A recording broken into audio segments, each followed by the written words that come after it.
Hey, everybody, how's it going? I have a guest that's supposed to come on today.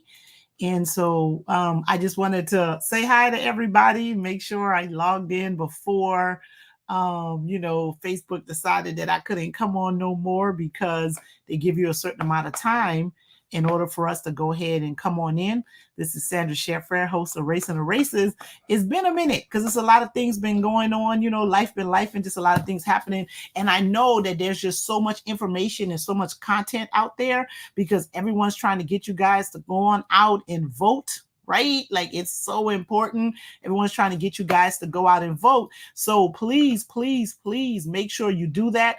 Early voting starts on Monday, October the 21st, all the way through November the 2nd, I think it is. November the 2nd. Or is it the 3rd? No, the 2nd, because you have to stop voting. Is it November the 3rd? It's that Monday.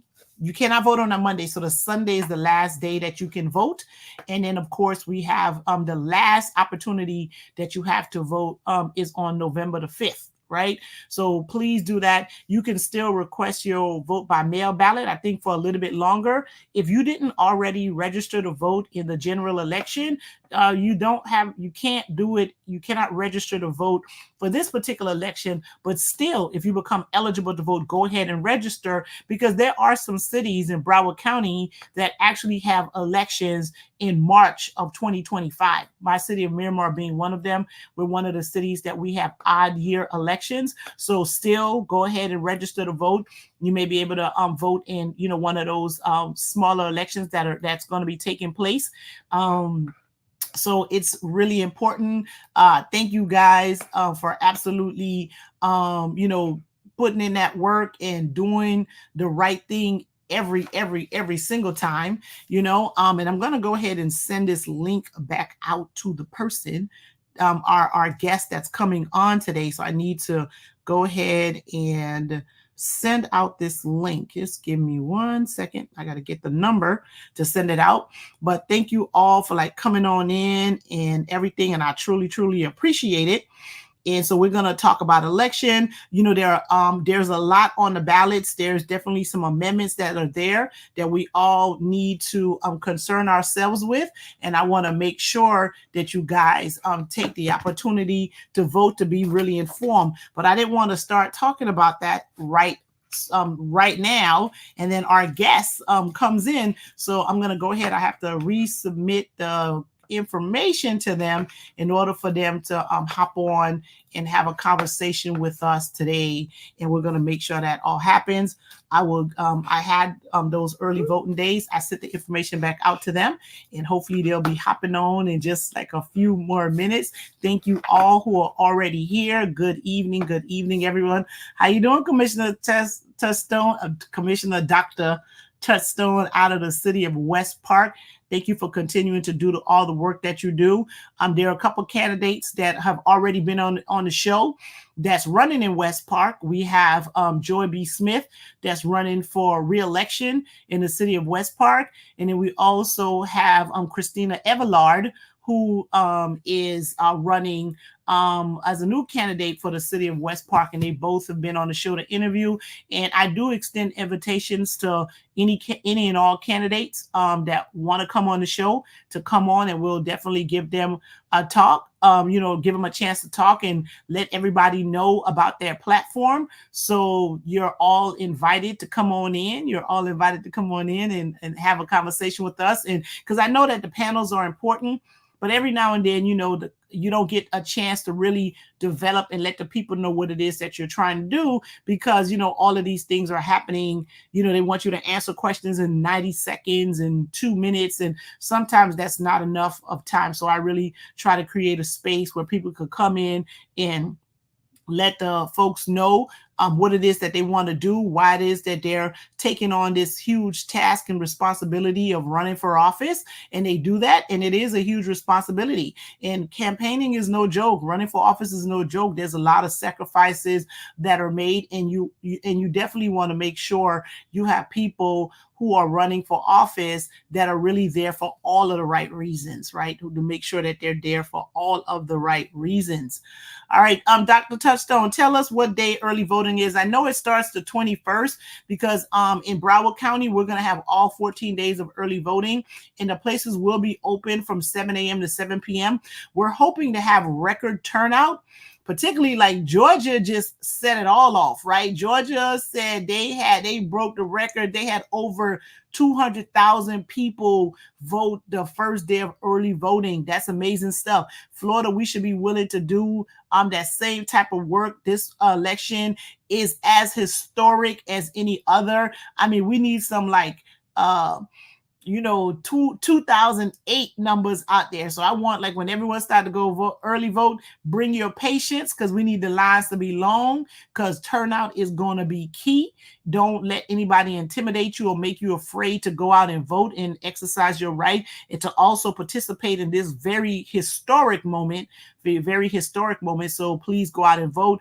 Early voting is from Monday, October the 21st until November the 3rd. It makes sense that it was November the 3rd because, on November the 5th is election day. So it was that Sunday, and I apologize for thinking it was the 2nd, but the 3rd makes sense, right?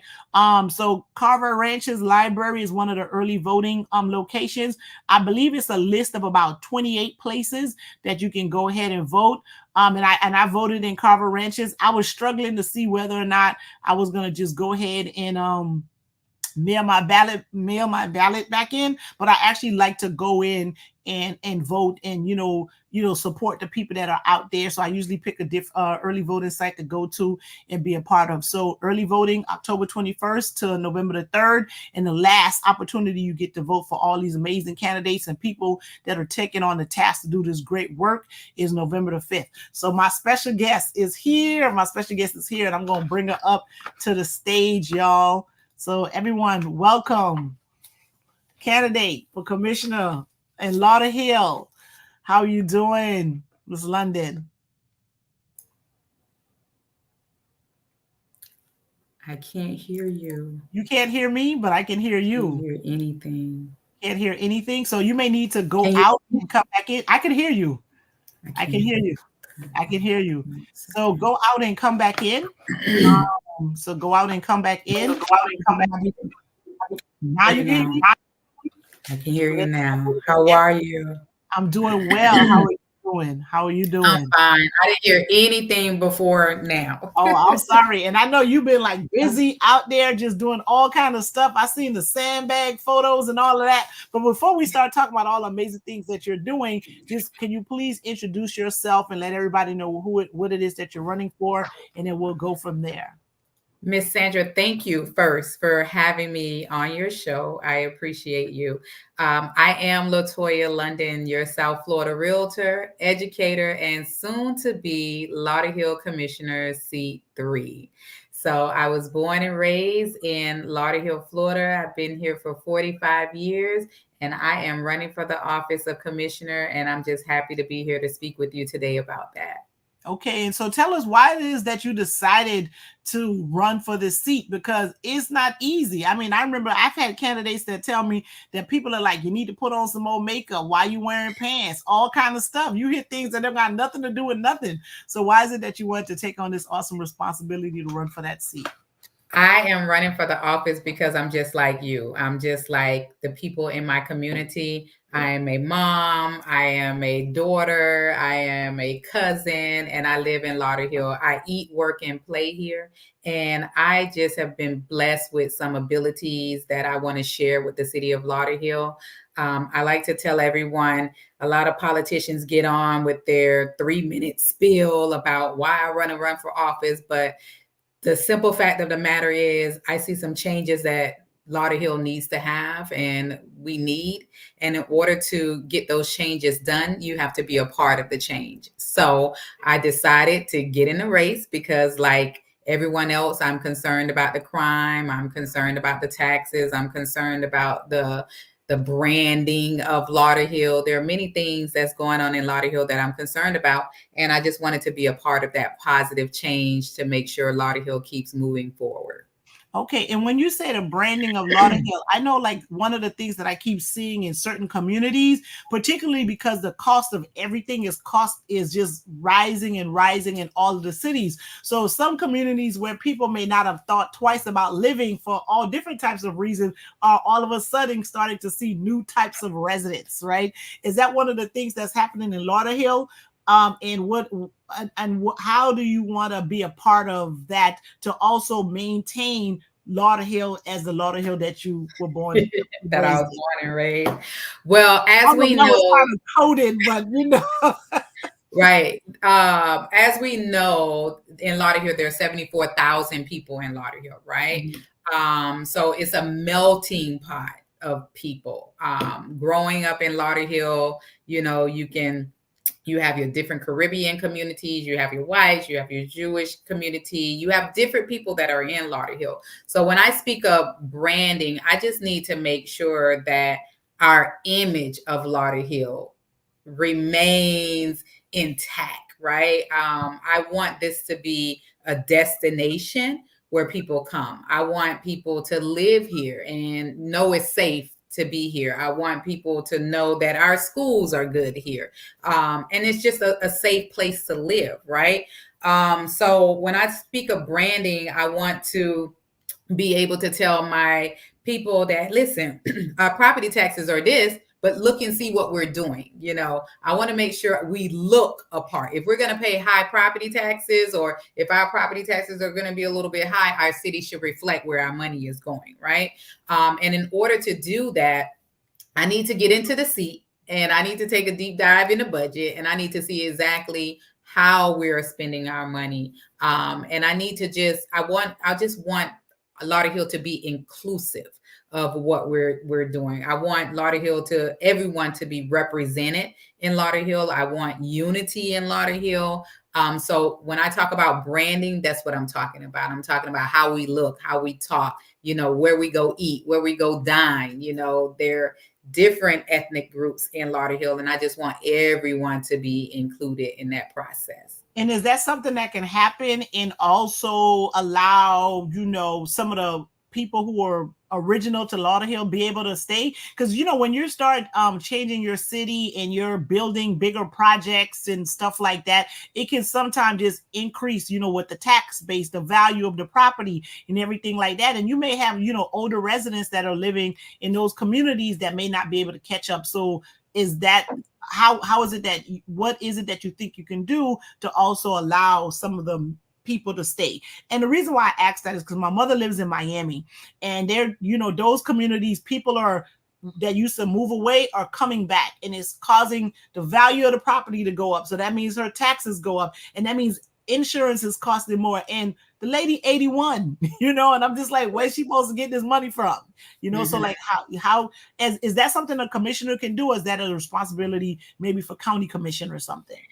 Well, I think we all play a part in attracting people to our city. And I think with God, anything is possible, right? If you're talking about our elderly and attracting different people to our community, yes, it is possible, because there are down payment assistance programs that will allow people to come into our cities. And I think that's a city thing, right? That we can structure our down payment assistance program to cater to the citizens, the older generation, our elderly populations that's coming in, or even our young population, right? Because I have 4 boys. I have a son that's 28, and I have one that's 24, right? Right. So they need affordable housing too. So that's smart development that we have to have coming into the community. And with the smart development, that's going to help with the taxes. But we just have to make sure the smart development is catering to affordable housing so that we can keep our elderly and keep our people that we have here. So I think one of the elements is doing smart development. And Lauderhill is getting ready to do a lot of smart development that's going on. We have a lot of mixed use that's coming in by, us attending these meetings, the county commission meetings. We see that there are different mixed uses that are coming in for affordable housing, for apartments, and whatnot that are coming in. We just have to make sure affordable housing is affordable housing. And we have to make sure that we are attracting the people in. And more so, we also have to make sure that when we are attracting these different people into our city and affordable housing and all these apartments that are being built, we have to make sure that we are monitoring what's going on, because we have a lot of problems with absentee landlords in Lauderhill, right? So you build these big developments and no one comes to check and make sure that, the right people are moving in. So we want to make sure we don't build up the crime, right? We want to make sure that, they don't move into these apartments and drugs and prostitute, everything else that comes with it. So I just think that it is possible for us to create a brand and create a city where everyone wants to go into.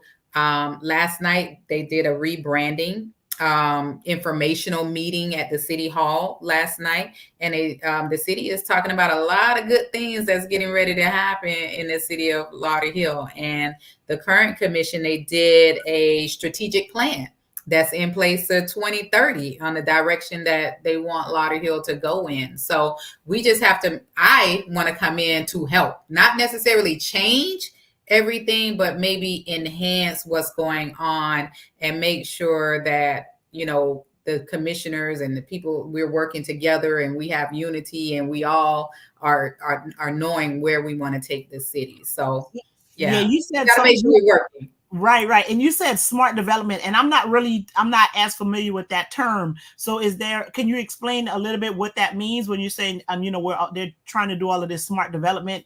Because I'm not familiar with what that is. Well, when I talk about smart development, I'm talking about making sure that whatever developers come into our city is going to benefit our city. We're not just going to let developers just come in and just build and just be gone. Or we're not going to let developers just come in and run out our residents. You got to make sure that it's affordable housing. We have to make sure it makes sense. Whatever development that we have coming in, it needs to make sense. We need a hotel, we need fine dining, we need a variety. Now we have a lot of variety of foods and nationalities in Lauderhill, yes.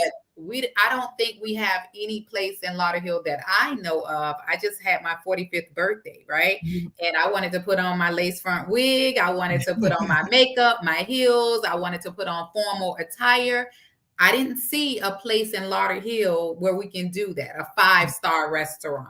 And I just think that we need to bring those developments in so that our people have places to go out, have choices to eat, so we can keep our money in the city. And if we can keep our money in the city doing these smart developments and bringing these different types of elements into our city, then we don't have to go out of the city to find these things in Coral Springs or Parkland or all of these outside surrounding cities. We need to have smart developments come into our city. But in order for these developments to come into our city, we have to be an attractive city for them to come in, because they're not going to come into a city where the crime is high. They're not going to come into a city where we're not, it doesn't look good and we're not, keeping up with our median and our grass and pressure cleaning and all this other stuff. So there's many things that play a part in attracting smart developments to our city. So again, I'm not an expert on that either, but I know I'm smart enough to know that if you want to attract big chains to come into your city, then you have to be a city that's safe and presentable. And that's what we need. I think Lauderhill is actually one of those cities that have their own police department, or is it that they're contracted out with BSO? Now, Lauderhill has their own police department. Chief Stanley is a great person. So we do have our own police department here. I think one time, I'm not sure, this might be rumor, but I think one time they tried to contract it out, but it didn't work out, but we're independent. Okay. Yes, And yes. so what as a county commission can you do? Because there is an issue of like crime and safety, but that comes with a lot of things. So sometimes it's said that when you have a community where it's more renters than homeowners, you may have like an increase in crime rate. And I'm not saying that's why that happens in Lauderhill, but as a commission, is there what in addition can you do to like, help the police department, if anything, to kind of address maybe some of the concerns of, maybe a little too much criminal activity happening in your city? Well, in city of Lauderhill, our crime has went down. I Okay, don't have the that's exact good. data, but our crime has went Good. down. According to the numbers, our crime has went down. One thing we need to do is try to work with the media too, right? Mhm. A lot of time our media is just reporting the negative that's coming on, right? They like juicy details, right? So one thing we need to do is try to partnership with these media outlets to kind of showcase the good that's going on in the city and not just the bad that's going on in the city, Mhm. right? And there are several peace programs that's going on. Lauderhill, they launched Lauderhill Peace 365 Yeah. that's going into Lauderhill. So different initiatives to show our residents that we are concerned with the crime. That's going to help our crime rate continue to go down, right? Also making sure the businesses that are in our community are working within their COU, which is their certificate of use, right? Mhm. Because we want to take some of the strain off of our police. Meaning, if we have a corner store that's supposed to close at 2 o'clock and they're not closing and they're open all night, we need to make sure that our code enforcement is enforcing the rules of all of the businesses. If they're supposed to, not supposed to be clubbing or amplified music and stuff, we need that because most of the crime happened late at night, right? Mhm. So we need to do that. We need to partner with our police officers. A lot of people say, "Oh, I ain't the police. That's not my job. I'm not going to say anything." But a community, we say something, right? When I grew up, anybody could chastise you. So I think we help our police by, if you see something, to actually say something, right? They have Crime Stoppers. We need more people policing and more people just kind of helping out the police. And then our police department in Lauderhill is very good about that. They have different things like coffee with the cop. Coming up, they're getting ready to do a Halloween initiative with the community. They do bike rides with the community. So it's just fostering that trust with the police. And the police need to let the citizens know, hey, I'm with you. You can trust me, and then people will start reporting different. They'll report different things that's going on. So I just remember my dad when I used to be outside playing with him. The police is riding through the neighborhood. The police used to stop and get out and talk, Mhm. right? So I think if we bring more of that back and we gain the trust of the community and the police, and because a lot of people don't want to report stuff if they feel like they're going to be harm or retaliation is coming. They don't want to report stuff, but we need to build up that trust in the community and keep doing more initiatives with our police officers. And that's important too, because one of the things is that sometimes people don't know that officers have some sort of discretion, right? Like they Mhm. may come on the scene and they can decide not to take that person to jail that day, because especially when you have communities where people income are low, the last thing you need to do is to go have a pay a bond, right? Because that's going to disrupt like everything, right? But in order for the officers to sometimes use that discretion, they need to know the people in the neighborhood. They be like, I know this is a good kid. All I gotta do is call their mom. They'll come get them or whatever. Or just this person, I know they're doing this. They probably shouldn't. And I'm not talking about like major crimes or anything like that. But there are Right. some things like you don't always need to go take people to jail and then now the whole family trying to figure out this $500 to post this bond, and it just ruins their whole budget for like the next year. So And think about it too. Why are people committing the crimes? They committing the crimes because they're hungry, Mhm. right? They're committing the Yeah, crimes because they need to pay their bills. They're committing the crimes because they're desperate, right? So if right. we address those issues and we help them, like I've been doing free financial literacy, right? So I'm helping you get your credit together. I'm showing you how to be a first-time home buyer. I'm showing you how to create a resume. I'm showing you how to get a job. I'm showing you how to talk to people. That's going to get you a job, right? Where you don't have to commit those crimes, right? So if we do more of those things and we're helping these people that are at or feel like they have no other choice but to commit a crime, then we can kind of lower that, right? If we can make them feel safe that, hey, we have this initiative over here. We have this initiative over here. We have Lauderhill where they're helping you open up your own business, whether you're, washing cars or you're a web designer or something, come to the city and we're going to help you get grant money. We're going to help you fund your business. Those are the types of initiatives that's going to help lower crime. Because if I'm working and I have my own business, right, I don't have to commit crime. Right. And I have to say that I actually did a grant writing workshop through the city of Lauderhill. So, and I'm not even a resident of the city. So as she says, there are a lot of programs and opportunities there. You can get your name on a list to be a vendor as long as you go through these different programs that they have. So there are a lot of initiatives. So one of the things is that you need a commissioner or someone that's going to make the public aware, because and I'm not saying that's what's happening in your city, but there are in some cities where there's a lot of gatekeeping going on, right? Like there's all of these opportunities that are available for the residents, but the people who know it, they just pick and choose who they're going to tell that to, right? So I like I said, I'm not even a resident of the city of Lauderhill, but I participated in a grant writing workshop that they put together, and so I know that they're doing those types of things. And the city of Lauderhill is very great with their website. They're active on Facebook. I would like for the information to come out maybe sooner. You want to.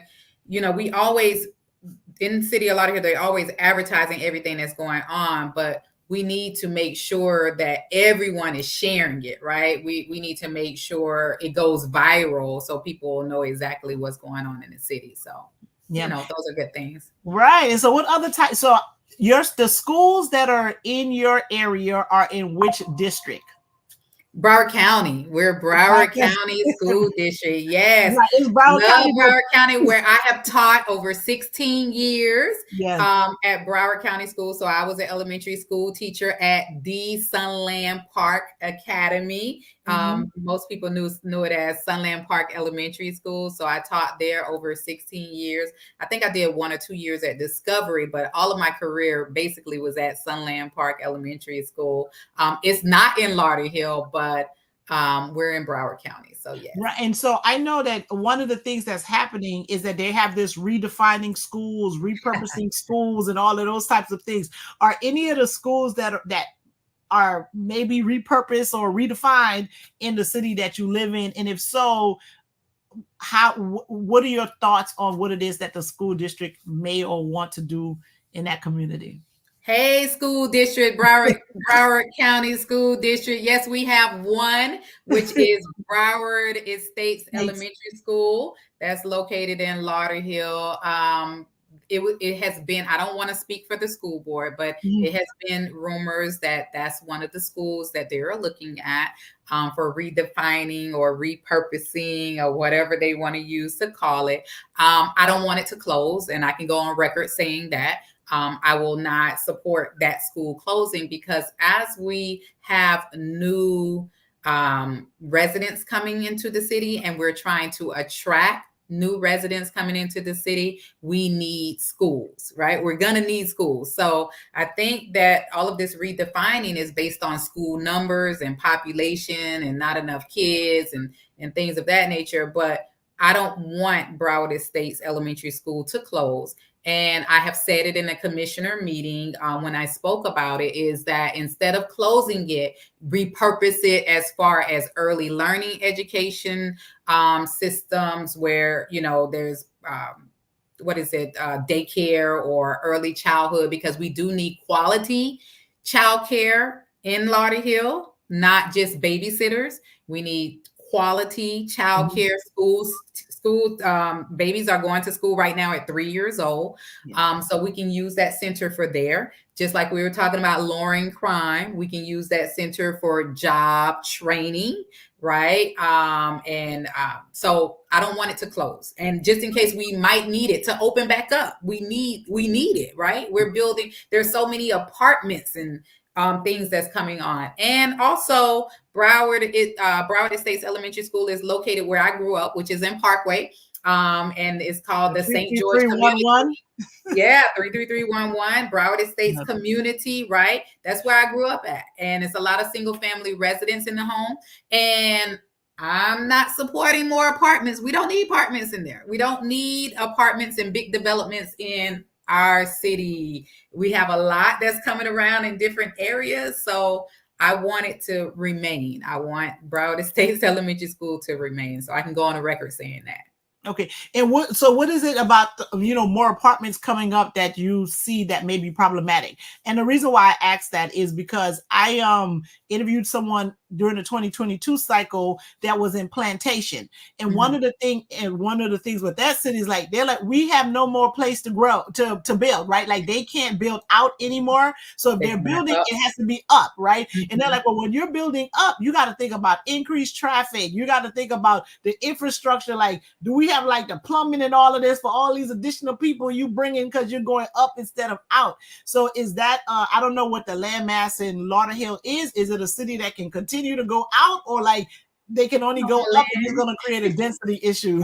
You answered your own question. That's the that's the issue. That's the issue. You have the traffic, the population, the people. You have it. And again, we have more, smart development that's going on as far as mixed use that people are putting in their applications to build more apartments. I just don't think that hub Parkway, that area, is designed for it. I just don't think it's designed for it. So all of those reasons you listed are very, you answered the whole question. Thank you. Yeah, most people, they're like, no, we don't need nothing, no more nothing. So no, not in that area. I can support it in different areas because we do have a lot of vacant land off of 441, 19th area. There's a lot of vacant lands, but again, we also have apartments that are in Lauderhill that need to be cleaned up first too. A lot of drug trafficking, a lot of different things that are going on in these different apartment complexes. So we need to get them together too before we start adding more. Right. So just invest in what's there and clean up what's there and use what we have. And again, I would support. I always speak about the city of Fort Lauderdale. They built a YMCA building, a Mizell YMCA building. Yeah. Always speak of that building because there is where I teach with Broward College, right? We're on the 4th floor. That building is beautiful. It's a multi-purpose building, right? If we're going to do something like that there, where the community can come in and have a gym. They can come in and do events there and parties. They can have a school there that, maybe can rent out the top floor. I had my 45th birthday party there on the rooftop. It was nice. I was able to put my weave in and my makeup on and everything. I'm a tomboy at heart, so I hardly don't wear makeup outside of, good events like that. But something like that can go there, right? Where you're building up and it's something for the whole community and it caters to the community. And, so I would support something like that, right? Where we still have education, job training. At that building, they have CDL training. They have nursing training, RN training there. They have the YMCA in that building. It's truly, and then the Fort Lauderdale police just have their hub station there, and there's restaurants at the bottom in that building. That's a smart development to me. Right. That's they have smart development, a multi-use facility. So if we're going to take Broward Estates and go up, Let's do something like that. Let's not go up and just put more apartments. Let's do something that the entire community can benefit from. And also people outside the community, because you talk about the LLE Mizell Center. Like my daughter did volleyball there, right? Yes. Like so she used to go there because they have like a sports program where you could do basketball, volleyball. They have a theater program that Yep, that you could do there. So and we live in a completely different city, but we've traveled there to participate in some of the activities that correct. they And they it's a have. nice building, right? Yes, it It's a is. nice building. And then and when we're talking about Broward Estates repurposing, right down the street, we have St. George Park. They've been trying to get a pool forever. So what if we had a pool there at that center, and that's a pool for the community as well. So that YMCA has a pool. There's a pool right outside, and you see all type of folks there swimming all time. You see the elderly. They're doing their aerobics there. They do swimming lessons during the summer. It is truly a multi-purpose building, and that's what I would like to see. Things like that. Okay, and so tell me, what else do you want to see for Lauderhill? We're like at about 35 minutes. I don't want to keep you because I know you got a lot to do. We're 3 weeks away, but people are going to start voting on Monday, so you got to start making calls and telling folks go ahead and vote for you. You got to get your volunteer list together because you got 28 locations. Well, you don't need all 28 because you're just in that city of Lauderhill. So you have like some voting sites, where you're going to need coverage, and people are there, with some signs, some t-shirts and all that kind of stuff. So tell me what else it is that you want to do, and then make your ask to get people to come. So first, I'm asking for everyone to vote for me. I'm asking for you to start to vote for me on October the 21st, and it goes through November 3rd. Don't wait till November 5th. Don't wait till the last day. I want everybody to get out and do early voting. And basically, I want your vote because I am not a career politician. I am a human being that want the same thing. We all want safer streets. We all want better schools. We all want to be able to send our child outside to play, kick them out the house and know that they're going to come back. We all want our yards nice, and we all want our sidewalks clean. I want the same thing, right? And I want to be the voice to listen. I don't want to do a pitch and say, these are my 3 pillars and this is what I want. No, I'm different. I want to listen. And I have been campaigning since March, and I have been listening to the community. The community is talking about sidewalks, their streets, their property taxes. They're talking about their neighbors. They're talking about crime. These are the real issues that matter to me and that matter to the residents of Lauderhill. And I want to be the advocate that's not in the pockets with any developers, the advocate that's not looking for clout, name clout, the advocate that's going to lead with integrity and accountability and transparency. I want to be that commissioner for the city of Lauderhill. I tell everyone I'm the best candidate for the position because I have been through it all. I have been through teen pregnancy. I have been through molestation. I have been through being a runaway child. I have been through repos. I've been through bankruptcy, bad credit, failed businesses. I have experienced everything and came out through because of God. I have came out, right? So I know what it is to have your car repoed. I know what it is to need, to fix your credit. I know how to do that, right? I know what it is that you need a down payment program. I know how to buy a house. I have 17 properties already, and I have like 5 properties in Lauderhill, right? So I know what it is to be a landlord. I know what it is to be a renter. I know what it is to be an entrepreneur.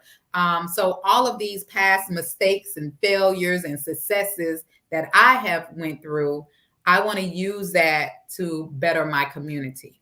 I know what it feels like to sleep in a car. I'm a big advocate for the homeless population and the unhoused. I call them unhoused out of respect. I don't like to call them homeless.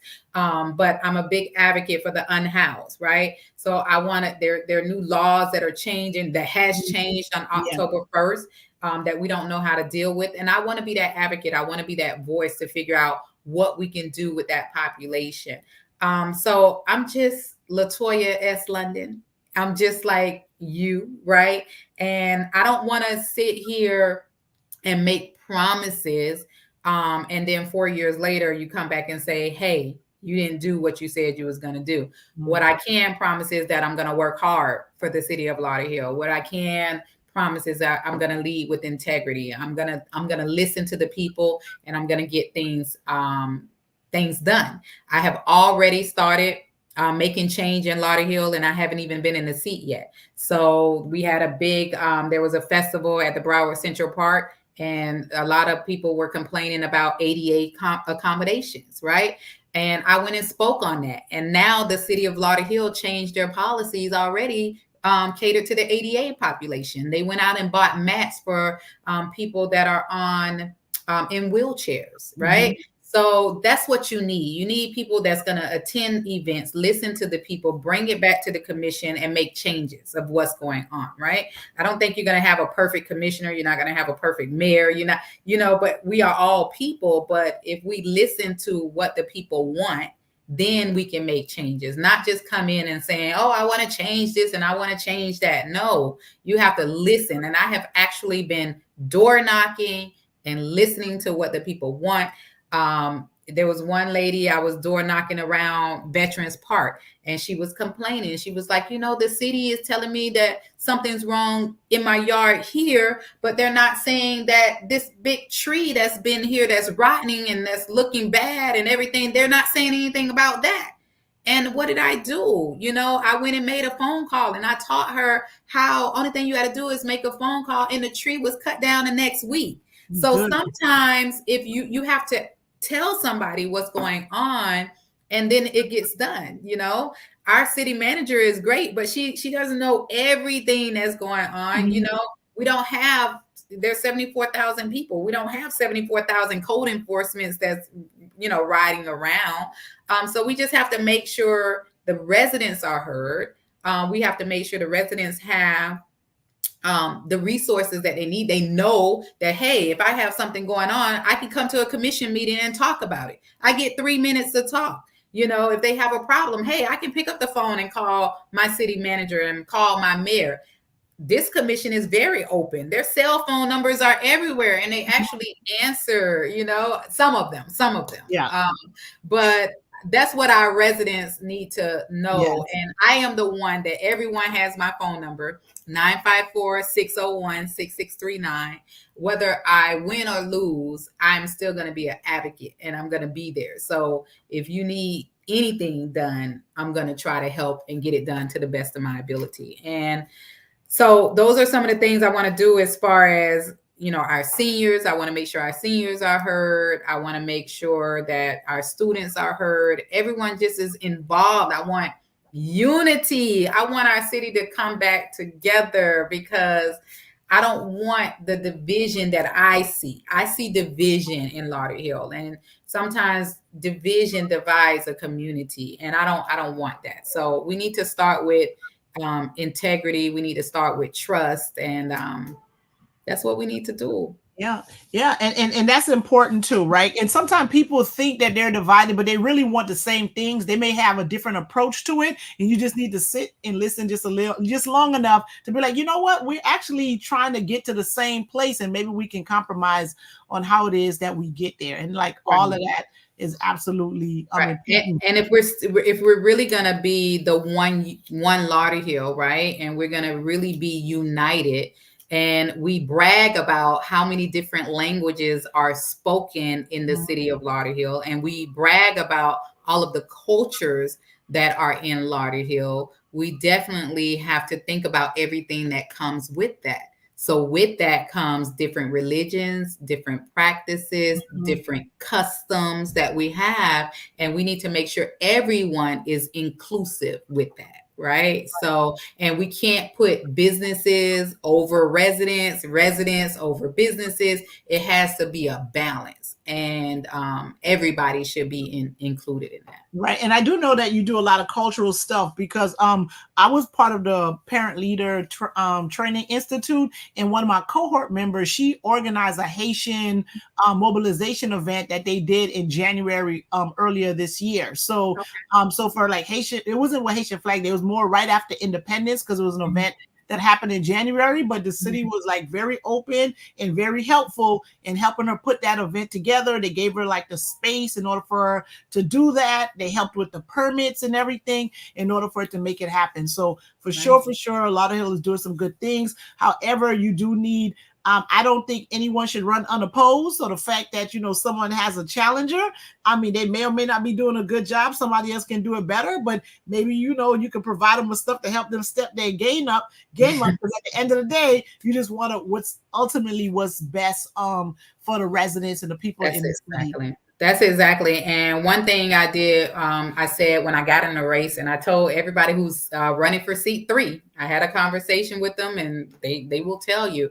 we're not going to have a dirty race. We're going to allow the people to choose what's going on.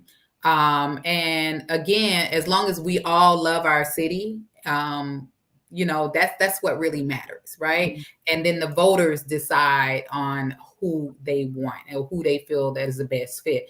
But I do believe that if you are sitting in the seat, you should be able to show what you have done for those years that you have been in the seat. So as a commissioner, it is our job to have a balanced budget. It is our job to, pass different ordinance. It is our job to leave something as a legacy. When you get out of the office, what is your legacy? What will you leave? Mayor Ken Thurston is getting ready to get out of the office, right? He's getting ready to retire. He's termed out. The legacy that he's going to leave is that he was a fair guy. He's going to leave teachers, where he's honoring the teachers in Lauderhill. You know how they do Teacher of the Year. Yeah. That's something that he put together, and he's going to leave that. So we have to make sure that when we're in office, we're actually working, and we're working for the people, and we're actually doing things that's going to benefit the 74,000 people that live in Lauderhill. We cannot single out one group over the other. We cannot be complacent and not doing anything. We have to have a backbone. We have to stand up and be straight up and say, hey, this is what it is, and we're fighting for our city. We can't just be swaying from the left to the right or wherever the wind blows, right? Mm-hmm. So that's what we need in the commission. We need people that are going to work together. We need to support each other's events that are going on in the city. Everybody cares about different things, from crime to breast cancer to Florida Medical Center that might be closing down, to the repurposing of our schools. We need a commission that's going to come together and that's going to support each other's initiatives and work together to move Lauderhill forward. And I am that person that's going to, whoever wins, I'm going to work with whomever to make sure that Lauderhill moves forward. Thank you. So how can they get in touch with you? Well, you can reach me at I am Latoya London on Instagram. I am Latoya London, South Florida Realtor. Latoya S. London for Lauderhill City Commissioner on Facebook. My website is www.londonbridgeslauderhill.com. So you can find all of my links there on londonbridgeslauderhill.com. Again, I'm a certified educator, licensed realtor, college professor, entrepreneur, property owner, mother of 4 boys, right? So that's who I am. Just trying to make a difference in my city and work with my city. That's it. Thank you so much for your time. Thank you so much for your time, and enjoy the rest of your evening. And I am getting ready again. Let's just, I know you do a lot as well with voting and getting the vote out. And you have to remain nonpartisan. I don't know how you do it. I don't know how you do it, but you're really good at it. You're really good at it. And I'm an educator like you too. So I also teach, and listen, I have all types of students, and I can't offend them all, So I love yes, the way you do it though. we I find a love way the to say it. platform. I love that you are making sure that people get out and vote. No matter who you vote for, Mhm. get out and vote is very important. And in the city of Lauderhill, again, early voting starts on October the 21st, ends on November the 3rd, and then we have election day on November the 5th. Remember Latoya, London Bridges, Lauderhill, vote for me, seat 3. And Yeah, thank so you we again. need to we want people to vote early because this is the benefit of voting early. Because one of the great things about Broward County is they count the votes as they come in. They count the Mhm. votes as they come in. So they don't wait until Tuesday to let a person know how they're doing. So if you're doing well and you're getting to your win number, you can really utilize your resources in the best way. Because maybe there's one location where there's not enough people going. You can send your folks out there to encourage those people to vote so they can track like how many people are voting in each community and know where it is that they need to put their resources. So vote early, just vote Vote early, early. just vote early, right? Because it Yeah, really does make a difference.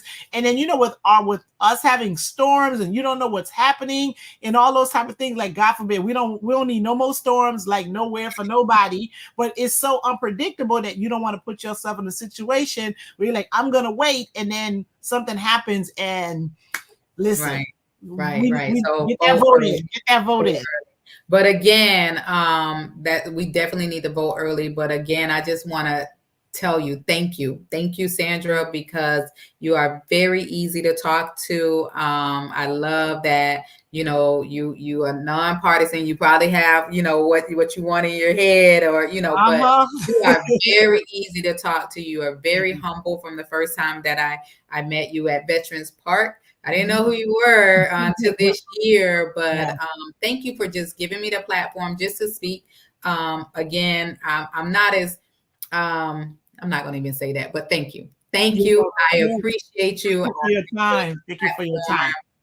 And then one more thing, tomorrow, this is a shameless plug, but tomorrow in the city of Lauderhill, you can meet all of the candidates. Those who have registered to come out, they're going to be there's a candidate forum for Lauderhill.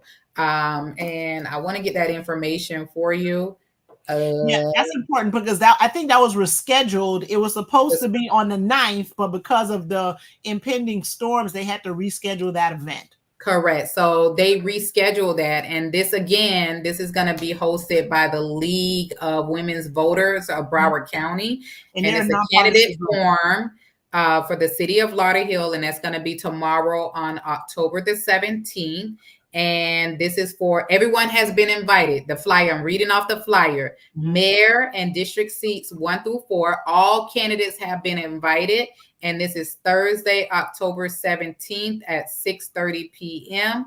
And this is at the Chateau Mar Golf Resort, 3501 Inverary Boulevard in Lauderhill, Florida. Again, it's at Again, I'm putting it in the chat. So 3501. again, 3501 Inverary Boulevard, and that is tomorrow, October 17th at 6:30 p.m. And any questions should go to info@lwvbroward.org. That's info@lwvbroward.org. So again, this is hosted by the League of Women's Voters of Broward County. They are nonpartisan, and they are hosting the city of Lauderhill mayor and district seats 1 through 4. So all candidates have been invited. Hopefully all of my supporters come out in your red shirts. But again, shameless plug that you can come and meet all of the people that are running for the city of Lauderhill, so you can make your choice. So all of the people that show up that are running for the seats in Lauderhill. That flyer says all candidates have been invited. So hopefully everyone shows up, right? They will Because this is show an up. opportunity. Listen, me coming into politics, this is an opportunity for you to meet your residents and hear the questions that are their concerns. It's their concerns, right? Who wouldn't want to come? I Right. want to come, right? That's right. Come. So yes, thank you. So hopefully we can get that out as well. All You're righty. welcome. Have a good night. Thank you so much. Have a good one. Bye You too. bye. Bye-bye. Bye-bye. Elections have consequences. Elections have consequences.